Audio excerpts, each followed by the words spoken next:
All right, so someone asked if I could help explain how we teach writing in our homeschool. So that is the video that we are about to make. And I don't really have an exact plan. I just have a bunch of stuff that I want to share. So hopefully this will make sense. So the first thing that we usually start out doing is making these little storybooks. So these you can get at Target in the dollar section, and you get like a whole bunch of them. And these ones we've actually been using for form drawing. So I don't have one to show you right now, but I am going to show you a different version, not in one of these books. But anyway, so the way that that works is your child, this is when they're really young, like maybe kindergarten, first grade, even preschool. Maybe they draw pictures and they ask you to write the words for them, or they start writing words that they know how to write, or whatever. If you're like making a little fun story or book. And so this is an example of one that my first grader just recently made for St. Patrick's Day. So this is the Lucky Leprechaun, and she's really into art. So you can see she drew this one. And then she wrote a story. And so at this age, I don't correct for spelling, capitalization, grammar, any of that. It is just about the story, and we're just having fun writing a story. And this is all, we read through this together, and she told me what it says. So this is kind of like the earliest sort of writing that we do in our homeschool. And not all kids do write themselves phonetically. A lot more often they will have you writing for them. But how to get to this point, if your student is not generating different stories and creative writing stuff, I would say is just reading them books. Read them picture books, read them chapter books, read them all sorts of things. And that's where they start getting ideas for being creative, making stories, how a story goes, starting a story with once upon a time or not, silly stories, things like that. So definitely like reading, I think, is what informs this kind of writing. The next type of writing that we do is copywork, and I don't have any examples of that with me, but if you aren't familiar with copywork, it's copy this sentence, write this in your notebook, and that's what it is. You're copying someone else's writing. And so similarly to reading books and things, I think that that really helps inform future writing. So the next stage in our homeschool is doing narrations. So this is my fourth grader's notebook from last year, and as you can see, he wrote these brief summaries about what he read. And so we use this not only to get a practice writing, but also for like accountability of what he read, and also for reading comprehension. So this is one of the better ones, and as you can see, he does know how to do his lowercase. He just doesn't want to, and he really doesn't like writing. So I have had him do typing narrations in Google Docs or whatever, but it doesn't bother me, his handwriting, because that's not something, like I said, that I'm worrying about. What I'm worrying about is, can you get these ideas onto the page? Can you generate a summary from something that you've read? That's what I'm worried about. I know that others are more, they have a higher expectation for handwriting, but like I said, for me, that's not what's most important to me at these younger ages.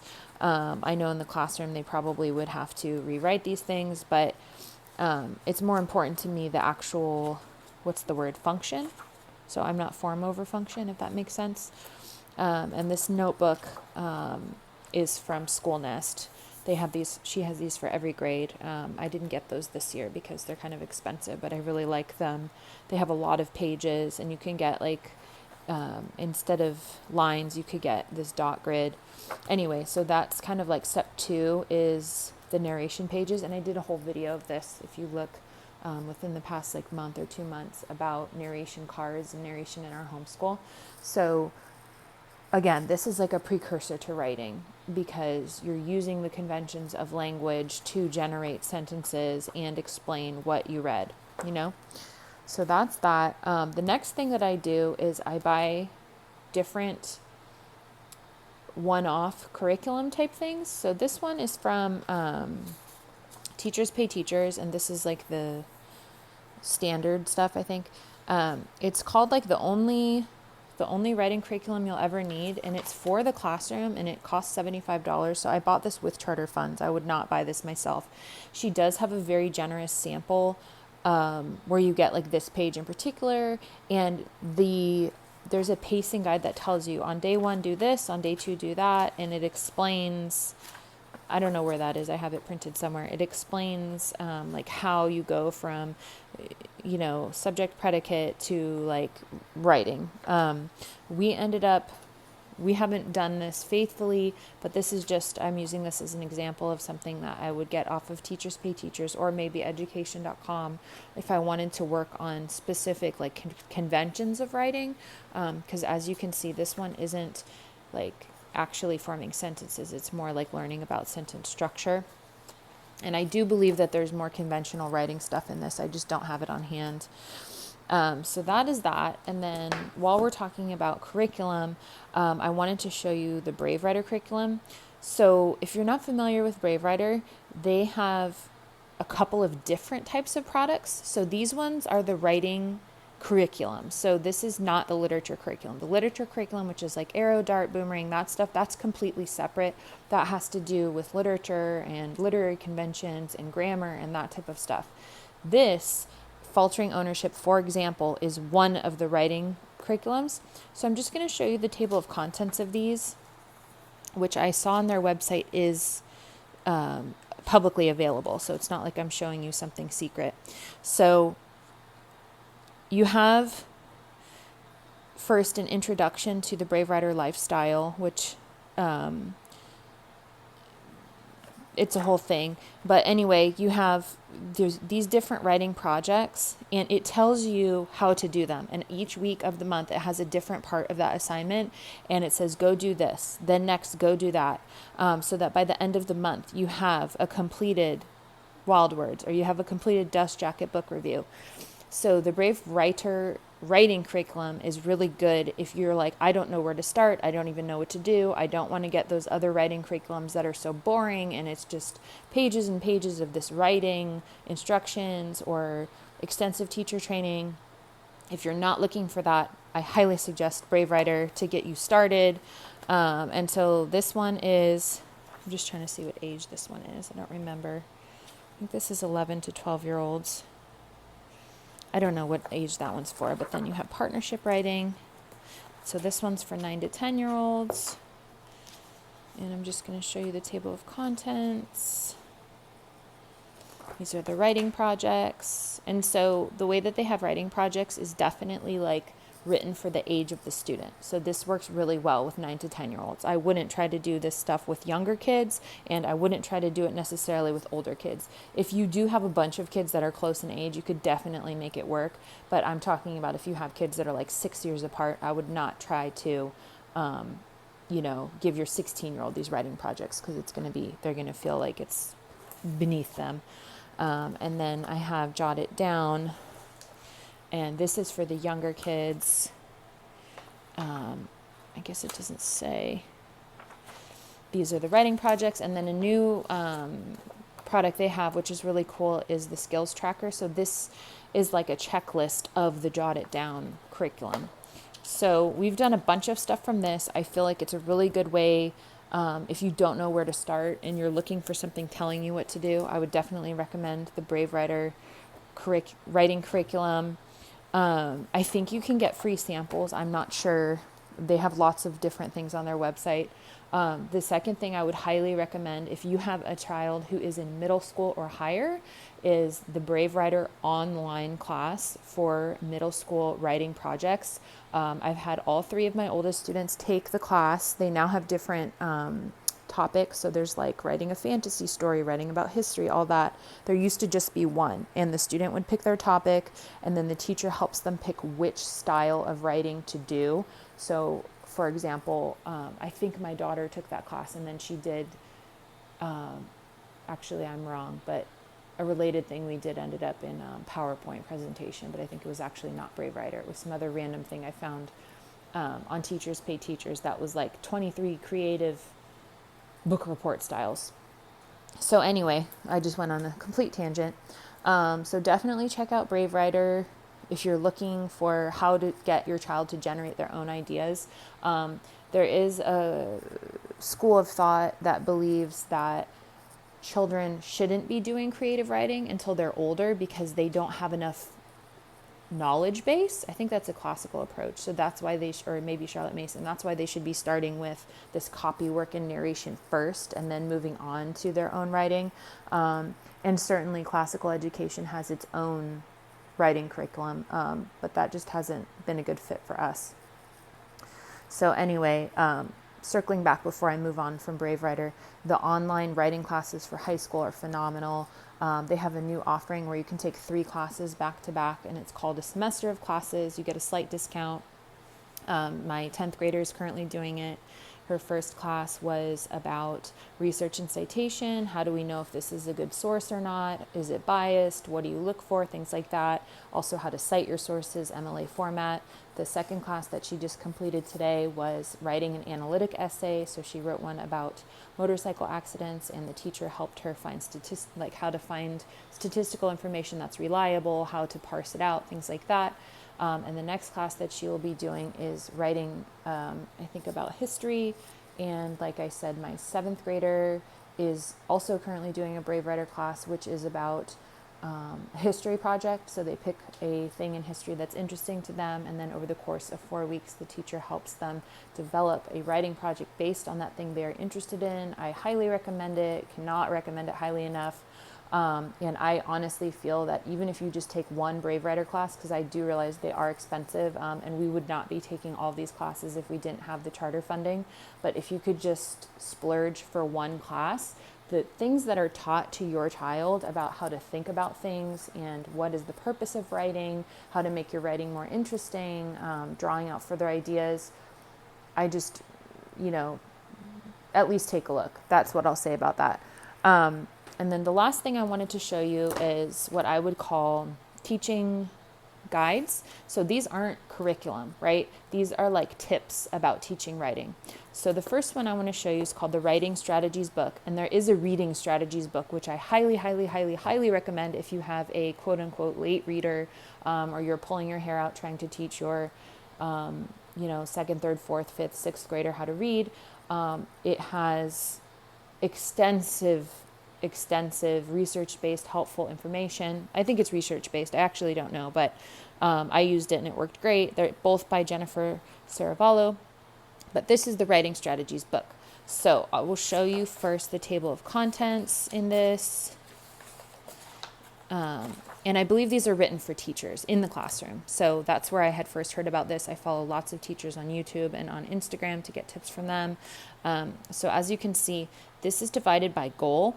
So I don't remember if the goal is what it says here or not, but it gets leveled up. So the earlier ones are for younger writers, and then as you get higher up, it's for older writers. Just making sure if I have to edit this, you'll be able to see everything. So this is every single assignment that's included in here. And as you can see, it's like there's no way you'd ever be able to do all of them, but like similar to the Brave Writer format, like it's great to have different options. So let me see if I can find the page that says, and this is available on Amazon. I'll try to remember to link this, but I often forget. This is all just like overview of different things. See different paper to use for the different grade.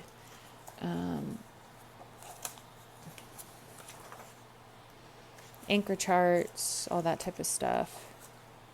I'm just trying to find where it says what the first goal is. I could show you guys. Okay, so goal 1, composing with pictures. Okay, so that is the goal. So everything that's going to be in this section is about composing with pictures. And here's an example. And so like I said, this is like younger kids who can't necessarily write, and you're teaching them like, what is the purpose of writing? Conveying information. Here's teaching tips. Here's prompts. And actually our class with Lotus and Ivy is doing something related to this. They just wrote a spring sensory poem, and the teacher had them draw pictures and then label it. So that works really great. And then I'll just show you like what I have labeled in here. Here's tips for writer's block. So these are just generic, or not generic, like general types of writing strategies. And they work really well for teaching in a group setting. Hopefully you can see what I'm showing you. I should have done this the other way, but it's too late now. Can't rotate. And so let's just see. So goal 9. So here's where we get to conventions and punctuation. And here's an example. You're talking about the different ends of end punctuation marks. Here's a way to start paragraphs. That's an anchor chart if you're unfamiliar. It's like a poster you make for your classroom. And then here's an anchor chart talking about digging for facts. So this is something I definitely recommend in your homeschool if you are looking for something to have on hand that you can reach for when you're not sure what to do with writing. And in my experience, the way that writing works, which is kind of similar to reading, is like you have all these different pieces that you do. Like you do this assignment, you do that assignment, you do this assignment. And then if you continually do that over time, by the end of, let's say 8th grade, you're going to have a student who has enough of a knowledge base to write a complete paper. Whether they're going to capitalize everything properly and use the correct punctuation, or they're going to know transition words, that's the stuff that you could really hone in on then. But for me, the goal is really getting someone that's able to communicate various pieces of information that come together into a coherent whole. And a lot of that has to do with reading great writers and hearing stories and practicing writing, these little stories when they're younger, that type of stuff. And then the last tip, which is kind of gets to using transition sentences and very specific targeted practice, is this book, The Writing Revolution. So this is actually available at many libraries, public libraries. If you go to the education aisle and you look at what books are there, I would absolutely start there before you buy a single thing in this video, because you don't need to buy anything, right? You can find stuff for free. It's just easier to buy stuff, right? That's why I have it here. But I'm telling you, if you don't want to spend any money, you definitely don't have to increase writing fluency and practice. Go to the education section. It's usually next to the college prep books and scholarships and things like that. So that's where I first got this book before I bought it with charter funds. Like I said, I don't know if I would buy this myself. It's like $34, but what I really liked about it was it really helps you see how certain types of sentence structure make more interesting writing, and it gives you specific ways of doing that. So the first thing you should know is that this book comes with PDFs and files. I haven't accessed them yet, and I don't know how to, but it gives you, here it says it has it in this book actually. It gives you different, and let's just go to the appendix. So it has these different types of worksheets. I think you can find this printable. And here you can see it's got a sample pacing guide. It's got a revise and edit checklist, topic sentence checklist, all sorts of things. So let me see if I can find I guess that was the table of contents. I'm going to try and find the first thing. So this talks about how students don't know how to write and what they're writing is very boring and formulaic. So here it talks about I'm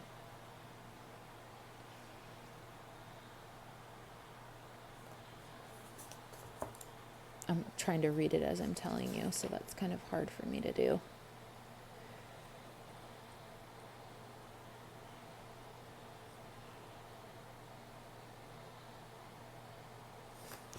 So whatever, there's these different principles that you need to read, and I haven't looked at this again yet. I looked at it like a year ago, but there was one particular page that I thought was interesting.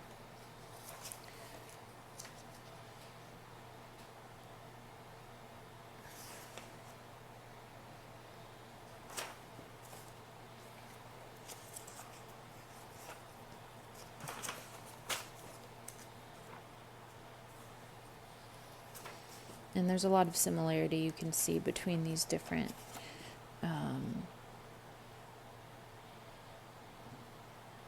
books.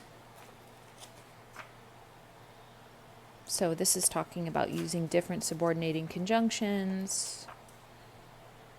using positives. Sorry, I'm having a hard time finding what I particularly wanted to show you because I haven't looked through this again.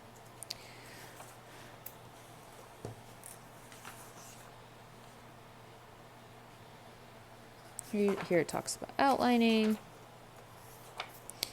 So I can't find what I wanted to show you, but it was like start 10 sentences this way.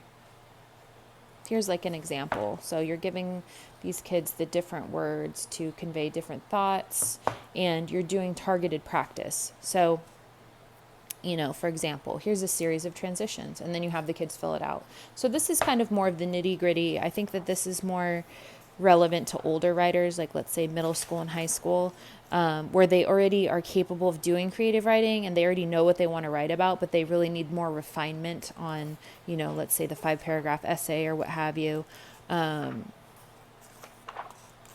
So that was kind of what was appealing to me about this book versus like the writing strategies, which is kind of more general of like, how do you get further detail? How do you do this and that? And whereas this is like, you should use transition words. You should change, you know, the number of words in your sentence, stuff like that. So anyway, sorry for that kind of uninformed review of this book, but like I said, I just looked through it in the local library, and then a year went by and we became part of a charter again, so I decided to purchase it. But those are kind of some of the things that I use. Those are the things that I think about. Definitely, if you want your child to do longer writing, I would recommend having them write about something that they love.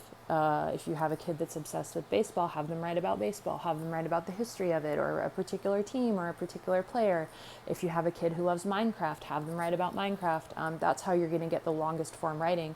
And even if they write 50 pieces of writing on that, they're improving, right? Or you're giving them feedback. You know, they can think of different ways to convey information. Like I said, we did a PowerPoint presentation that was a book review. That's another type of writing.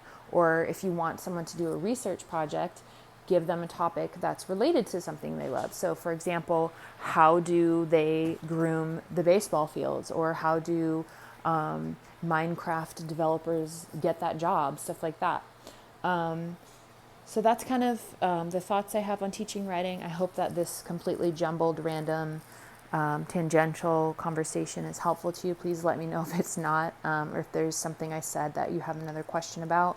I will try and put links in the description, like I said, but who knows what's going to happen after I finish filming this video. But anyway, thanks for watching.